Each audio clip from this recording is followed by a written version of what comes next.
Kaibigan, balita ko bago ang syota mo, at sa buong tropa'y pinagmamayabang mo.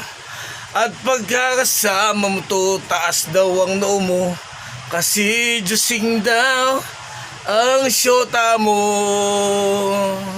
Nagmamalaki ka pa dahil marami kang pera, sa araw-araw syota ay may pangregalo ka. Ona, pogi ka na. Ona, pare, pero ulo mo'y may helmet. O, hindi copyright to ha. Baka sabihin ng Green Department, copyright ha. Patay na yung kumanta nito, pero may nag-revive. Pero ano pa rin sila? Sila pa rin yun ata eh. O, diba? Tuloy ko. At pagdating ng gabi, hindi niya na alam kung anong ginagawa ng syota mo na kapitbahay ko. Syota mo ay syota niya, syota ng lahat, syota na nila at syota pa ng bayan. Syota mo at syota niya, syota ng lahat, syota na nila at sinota pa ng bayan. La la la la la la la la la la la la la.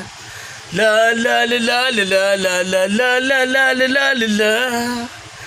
La la la la la la la la la la la la la la.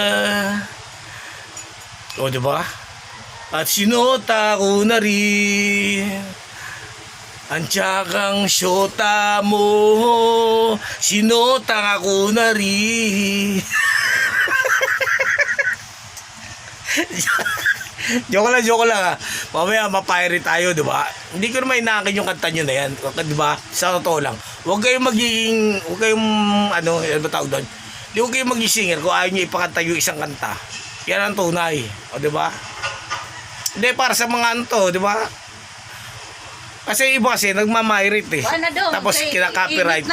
Yung original kasi kahit sa radyo hindi na marinig kung sino yung kumanta. O di ba? Kaya nagrereklamo yung original. Yun ang ibig sabihin nun. Di ba? Ang pinapatugtog nila yung mga nagre-revive. O di ba? Eh iba nga sa piracy ni-revive na. Okay sana eh, di ba? Okay sana yung kanta. O di ba? Pumangit.